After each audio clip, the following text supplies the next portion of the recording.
રાજકુમાર કોલેજમાં મારી દીકરી પ્રિયોલકથી અહીં ભણે છે. જે તે વખતે મેં એનું એડમિશન લીધું ત્યારે એવું જોઈને લીધું હતું કે રાજકુમાર કોલેજમાં ગર્લ્સ વિંગ અલગ છે અને અમારી માન મર્યાદા જળવાય એટલા માટે થઈને અમે દીકરીને એડમિશન લીધું. આજે અમારી દીકરી 7મા ધોરણમાં આવી છે. હવે અધવચ્ચે આ લોકો એવો નિર્ણય કરે છે કે હવે કોઈ એજ્યુકેશન કરશું.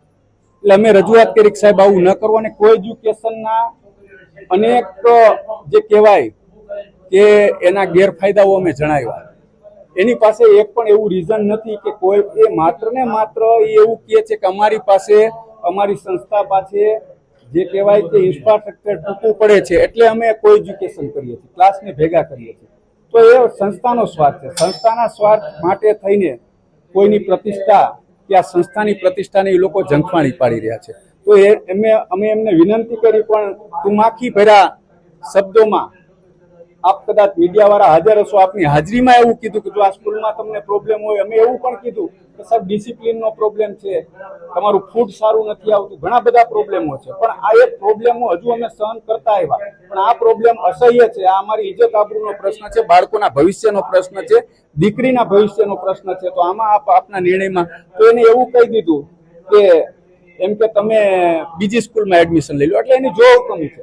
આ સ્કૂલ કોઈના બાપુજીની નથી, આ ટ્રસ્ટની સ્કૂલ છે અને ટ્રસ્ટના પૈસાથી ઊભી થયેલી સ્કૂલ છે. આ સ્કૂલમાં અમારા બાળકોને ભણાવીએ છીએ, વર્ષોથી લાખો રૂપિયા ફી ભરીએ છીએ. તો આજે જે કાંઈ છે એ પગાર પ્રિન્સિપાલ લે છે કે અહીંના ટ્રસ્ટીઓ 1-1 લાખ રૂપિયા જે અહીંયા મિટિંગમાં આવે છે અને જલસા કરી જાય છે એ પણ અમારા પૈસામાંથી લે છે. તો એ લોકોએ વિદ્યાર્થીઓનું હિત જોવું જોઈએ, વિદ્યાર્થીઓના વાલીઓનું હિત જોવું જોઈએ, જોતા નથી. આગામી સમયમાં અમારો તો એક જ ઉદ્દેશ છે કે રાજકુમાર કોલેજ છે એ દેશની પ્રતિષ્ઠિત સંસ્થા હતી. એની સ્થાપના તત્કાલીન રજવાડાઓએ કરી હતી અને રજવાડાઓની એક આગવી ઇમેજ હોય છે, શિસ્ત અને મર્યાદા. એની જાળવણી માટે થઈને જ એ પાઠ અહીંથી શીખવાતા. એક સમય એવો હતો કે રાજકુમાર કોલેજમાં ભણેલા બોયસ અને ગર્લ્સ એ સમાજ વચ્ચે જાય તો અલગ તરી આવતા. અને છેલ્લા 1 વર્ષથી જે પરિસ્થિતિ થઈ છે, આજે ડિસિપ્લિન નથી. છોકરાઓમાં જે રીતે પેલી હોવી જોઈએ એનામાં મર્યાદા, મેનર્સ એ અહીંથી શીખવા નથી મળતું. એ વસ્તુ એટલે રાજકુમાર કોલેજની મૂળભૂત ઓળખ છે એ રાજકુમાર કોલેજ એમાં પણ અધૂરામાં પૂરું જો આ નિર્ણય કરશે તો એની મૂળભૂત ઓળખ ગુમાવી બેસશે. એ ન ગુમાવે એના માટે મેં ટ્રસ્ટીઓને, મેનેજિંગ ટ્રસ્ટીઓને રજૂઆત કરી છે. પણ મેનેજિંગ ટ્રસ્ટીઓ એ મક્કમ છે કે આ નિર્ણય થઈ ગયો, અમે ફેરવવા નથી માંગતા. તો અમે એના ફાઉન્ડર મેમ્બરો, એમાં માન્ય આદરણીય જામ સાહેબથી લઈને બાકીના બધા સ્ટેટો છે એને મળશું અને એને કહેશું કે આપના પૂર્વજોએ જે સંસ્થા બનાવી હતી એ સંસ્થાની ઇમેજ હતી, એ સંસ્થાની ઇમેજ ખરડાય નહીં.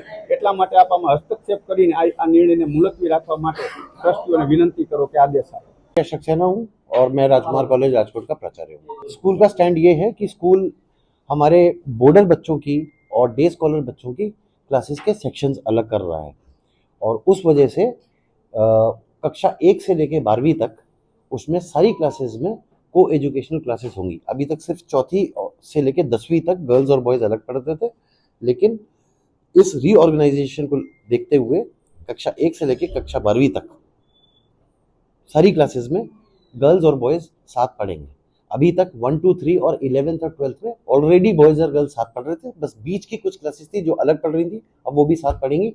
वो सिर्फ इसलिए क्योंकि बॉर्डर्स और डे स्कॉलर्स की सेक्शंस अलग कर रहे हैं ताकि उनके टीचर्स का सेट अलग हो और उनकी एकेडमिक डिलीवरी अलग हो। साहब, स्कूल का कर्तव्य है कि हम अपने बच्चों को स्कूल में सेफ रखें। इसके लिए हर necessary step the Rajkumar college Rajkot हमेशा से उठाता है और किसी भी स्कूल की तुलना में हमारे बच्चों को सेफ रखने के लिए हमारे पास एप्रोप्रिएट मैकेनिज्म प्राप्त हैं। हर क्लास में सीसीटीवी कैमराज हैं। हर क्लास हमेशा बच्चा 24 घंटे टीचर्स की निगाहों में रहता है। उसके अलावा जितने एप्रोप्रिएट मैकेनिज्म्स होंगे बच्चों की सेफ्टी के लिए, उसके लिए हम भारत सरकार द्वारा बाध्य हैं और हम वो पूरे फुलफिल करते हैं। સાંજ સમાચાર ફેસબુક પેજને લાઇક કરો, વિડીયો શેર કરો અને વધુ વિગતવાર સમાચાર માટે sanssamachar.net વિઝિટ કરો.